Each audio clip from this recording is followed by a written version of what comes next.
नमस्कार, आपका स्वागत है। आज हमारा विषय है भारतीय संविधान की विशेषताएँ। तो हम यहाँ जानेंगे कि भारतीय संविधान की कितनी विशेषताएँ हैं। तो पहली विशेषता कि भारत का संविधान विश्व का सबसे विशालतम संविधान है। दूसरा, विभिन्न स्रोतों पर आधारित हमारा संविधान है। कठोर एवं लचीला एवं समन्वय इसमें है। संसदीय प्रमुखता एवं न्यायिक सर्वोच्चता में समन्वय, यह हमारी संविधान की विशेषता है। छठा, संसदीय पद्धति की यहाँ पे सरकार है। छठा, मूल अधिकार है, राज्य के नीति निर्देशक तत्व। मूल कर्तव्य, स्वतंत्र न्यायपालिका, वयस्क मताधिकार, एकल नागरिकता, लिखित एवं निर्मित संविधान, एकात्मक एवं संघात्मक संविधान का समन्वय और संपूर्ण प्रभुता संपन्न पंथ निरपेक्ष समाजवादी लोकतंत्रात्मक गणराज्य की स्थापना, यह हमारी संविधान की कुछ विशेषताएं हैं। तो इसमें हम जानेंगे कि हमारा संविधान कैसा है। तो हमारा संविधान विश्व का सबसे बड़ा संविधान है, जिसमें कुल 395 अनुच्छेद और 22 भाग और 12 अनुसूचियां हैं। वर्तमान समय में हमारे संविधान में 444 से ज़्यादा अनुच्छेद हैं, 25 भाग हैं और 12 अनुसूचियां हैं। हमारा संविधान विभिन्न स्रोतों पर आधारित है। तो सबसे पहले भारत का संविधान आंतरिक एवं बाह्य यानी विदेशी स्रोतों पर आधारित है। यानी कुछ हमारा संविधान कुछ देश में जो अच्छी चीज़ें हैं उससे लिया गया है और कुछ विदेशी स्रोतों से भी हमारा संविधान बनाया गया है। जैसे अमेरिका से हमने मौलिक अधिकार, सर्वोच्च न्यायालय का संगठन एवं शक्तियाँ, न्यायिक पुनर्विलोकन, उपराष्ट्रपति पद, ये सब हमने अमेरिका के संविधान से लिया है। ब्रिटेन से हमने संसदीय प्रणाली, संसद विधानमंडल की प्रक्रिया, संसदीय विशेषाधिकार, एकल नागरिकता, मंत्री परिषद का लोकसभा के प्रति सामूहिक उत्तर एवं दायित्व, ये सभी विषय हमने ब्रिटेन के संविधान से लिया है। कनाडा के संविधान से हमने संघात्मक व्यवस्था ली है। जर्मनी के संविधान से हमने आपात उपबंध। आयरलैंड के संविधान से हमने राज्य के नीति निर्देशक तत्व एवं राज्य में सदस्यों का मनोनयन। सोवियत संघ के संविधान से हमने मूल कर्तव्य को अपने संविधान में जोड़ा है। फ्रांस के संविधान से गणतंत्र, ऑस्ट्रेलिया के संविधान से समवर्ती सूची, प्रस्तावना का भाषा, केंद्र एवं राज्य में संबंध कैसा हो, इन सभी विषयों को हमने जोड़ा है। दक्षिण अफ्रीका के संविधान से हमने संविधान में संशोधन की प्रक्रिया को जोड़ा है। और जापान के संविधान से हमने अनुच्छेद 21 में उल्लेखित विधि द्वारा प्रक्रिया को जोड़ा है। यानी राइट टू प्राइवेसी का जो हमें अधिकार दिया गया है वो हमने जापान के संविधान से लिया है। हमारा संविधान कठोर एवं लचीलेपन का समन्वय है। कठोर एवं लचीलेपन संविधान वह प्रक्रिया पर निर्भर करता है। संशोधन की प्रक्रिया कठिन होती है तो संविधान कठोर, और सरल होती है तो संविधान लचीला कहा जाता है। इस दृष्टि से भारत का संविधान कठोर एवं लचीलापन का इसमें समन्वय दिखता है। संसदीय प्रभुता एवं न्यायिक सर्वोच्चता का समन्वय। भारतीय संविधान में संसद को संप्रभु एवं न्यायालय को सर्वोच्च माना गया है। संसद बिना किसी बाहरी हस्तक्षेप के अपना कार्य करती है, वही न्यायालय को सर्वोच्च माना गया है। संप्रभुता का अर्थ ये होता है कि अगर किसी भी देश को होने के लिए 4 चीज़ें होना महत्वपूर्ण है। सबसे पहले उस देश का भूभाग, वहाँ की जनसंख्या, वहाँ की सरकार और वहाँ की संप्रभुता। संप्रभुता का अर्थ यह होता है कि वह देश अपना आंतरिक निर्णय लेने के लिए स्वतंत्र है, उस पर किसी भी बाहरी देशों का हस्तक्षेप नहीं होगा, यही संप्रभुता का अर्थ होता है। अब आगे है संसदीय पद्धति की सरकार। ब्रिटेन की भांति भारत में भी संसदीय पद्धति की सरकार की व्यवस्था है। यहाँ यह व्यवस्था केंद्र एवं राज्य दोनों सरकारों में एक जैसी है। इसमें कार्यपालिका की वास्तविक शक्ति मंत्री परिषद में होती है और मंत्री परिषद लोकसभा के प्रति उत्तरदायी होता है। राष्ट्रपति कार्यपालिका का नाम मात्र का प्रधान होता है और लोकसभा में बहुमत दल के नेता प्रधानमंत्री होते हैं। यानी हमारी जो संसदीय पद्धति की सरकार है वो ब्रिटेन की संसद की जैसी है। यहाँ पे वास्तविक प्रधानमंत्री होते हैं और संवैधानिक प्रधान राष्ट्रपति होते हैं, और राष्ट्रपति सिर्फ नाम मात्र के प्रधान होते हैं। सारी शक्तियाँ प्रधानमंत्री के हाथों में होती हैं। और प्रधानमंत्री जो हमारी संसद के 2 सदन हैं, लोकसभा जो कि निम्न सदन है, राज्यसभा जो कि उच्च सदन है। लोकसभा में बहुमत दल के नेता ही भारत के प्रधानमंत्री होते हैं। हमारे संविधान में मूल अधिकारों की भी व्यवस्था की गई है। भारतीय संविधान के भाग 3 में नागरिकों एवं व्यक्तियों को मूल अधिकार प्रदान किए गए हैं। यहाँ मैं स्पष्ट कर दूं कि मूल अधिकार और मौलिक अधिकार अलग अलग है, लेकिन हमारे मूल अधिकारों की संख्या भी 6 है और मौलिक अधिकारों की भी संख्या 6 है। मूल संविधान में 7 मूलाधिकार थे, किंतु 44वें संशोधन द्वारा संपत्ति के अधिकार को निरस्त कर दिया गया। और संपत्ति का अधिकार हमारा पहले मौलिक अधिकार भी था, जिसे 44वां संशोधन करके निरस्त कर दिया गया। यह अब कानूनी अधिकार की सूची में सम्मिलित है। वर्तमान में 6 मूल अधिकार हैं। राज्य के नीति निर्देशक तत्व। भारतीय संविधान में भाग 4 में राज्य के नीति निर्देशक तत्वों का उल्लेख है।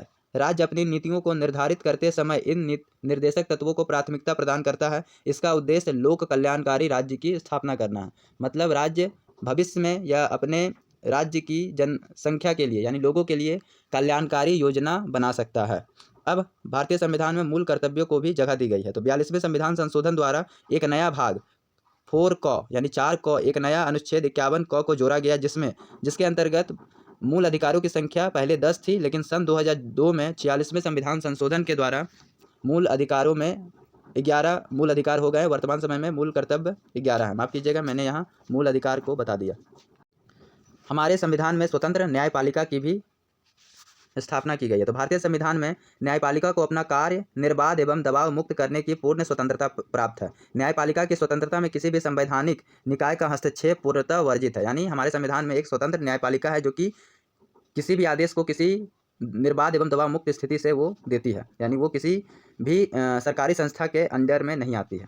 अब हमारे संविधान में वयस्क मताधिकार है। तो भारतीय संविधान में प्रत्येक नागरिक को सरकार बनाने के लिए मत देने का अधिकार है और सभी नागरिकों का जो मत का जो कीमत है वो बराबर है। वयस्क मताधिकार की जो आयु सीमा है वो 18 वर्ष है। हमारे संविधान में एकल नागरिकता दी गई है। तो संघात्मक संविधान की भांति भारत में दोहरी नागरिकता नहीं है, अपितु एकल नागरिकता है, अर्थात सभी लोग भारत के नागरिक हैं, ना कि किसी अलग अलग राज्य के। जैसे उत्तर प्रदेश के हुए तो उत्तर प्रदेश के उनके पास नागरिकता नहीं है, बिहार के हुए तो बिहार की नागरिकता नहीं है, झारखंड के हुए तो झारखंड की नागरिकता नहीं है, महाराष्ट्र के हुए तो महाराष्ट्र की नागरिकता नहीं है, अपितु सभी लोगों को भारत राज्य यानी भारत गणराज्य की नागरिकता दी गई है। अब हमारा संविधान लिखित एवं निर्मित संविधान है। भारत का संविधान लिखित एवं लिखा हुआ संविधान है, यानी दुनिया का सबसे बड़ा लिखित संविधान, जिसका निर्माण संविधान सभा ने किया था। मैं आपको बता दूं कि भारतीय संविधान 9 दिसंबर 1946 से 26 नवंबर 1949 तक बनाया गया था, जिसे बनने में 2 वर्ष 11 महीने और 18 दिन लगे। हमारे संविधान में एकात्मक एवं संघात्मक संविधान समन्वय है, यानी भारतीय संविधान में एकात्मक एवं संघात्मक संविधान का समन्वय है। उसके लक्षण नीचे निम्न प्रकार है। पहला, राज्यसभा में 2/3 बहुमत से राज्य सूची के विषय पर कानून बना सकती है। संसद राष्ट्रीय आपातकाल के दौरान राज्य को विभिन्न मामलों में निर्देश दे सकती है।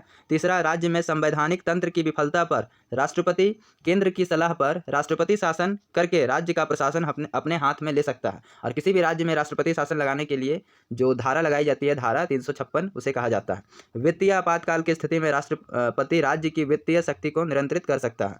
संसद राज्य की सीमा, नाम एवं क्षेत्र में परिवर्तन कर सकती है। यानी भारतीय संविधान की जो अनुच्छेद 2 और 3 है उसमें संसद को यह शक्ति प्रदान की गई है कि वह किसी भी 2 राज्यों को मिला सकती है या किसी भी राज्य का पुनर्गठन करके उसके नामों में बदलाव कर सकती है। यह शक्तियाँ संसद को दी गई है। राज्यपाल राष्ट्रपति के एजेंट के रूप में कार्य करते हैं, यानी जो हर राज्य के जो राज्यपाल होते हैं वो राष्ट्रपति के एक एजेंट के रूप में कार्य करते हैं। केंद्र अखिल भारतीय सेवाओं के माध्यम से राज्य प्रशासन पर नियंत्रित कर सकता है। यह हमारे एकात्मक एवं संघात्मक संविधान का समन्वय के लक्षण है। अब एकात्मक संविधान के निम्न लक्षण। तो पहला है कि हमारा संविधान लिखित संविधान है। संविधान देश में संविधान की सर्वोच्चता है। अगर कहीं क्वेश्चन पूछा जाए कि भारत सरकार बड़ी है या सुप्रीम कोर्ट यानी उच्चतम न्यायालय बड़ा है, तो यहाँ पे आंसर होगा कि भारत सरकार और उच्चतम न्यायालय बड़ी नहीं है, इन सबसे बड़ा हमारा भारतीय संविधान है, क्योंकि भारतीय संविधान के अनुरूप ही ये अपना कार्य करते हैं। कुछ अवसरों पर सुप्रीम कोर्ट के फैसले को केंद्र सरकार भी बदल सकती है और केंद्र सरकार के गलत कानून अगर केंद्र सरकार बना दे तो उस फैसले को सुप्रीम कोर्ट भी पलट सकती है। तीसरा है राज्य, संघ एवं राज्य के बीच शक्तियों का स्पष्ट विभाजन, यानी केंद्र सरकार और राज्य सरकार को कानून बनाने के लिए जो सूचियां दी गई है वो सूचियां 3 प्रकार की होती है। पहला सूची संघ सूची, दूसरा सूची राज्य सूची और तीसरा सूची समवर्ती सूची। चौथा है संविधान संशोधन की प्रक्रिया में जटिलता।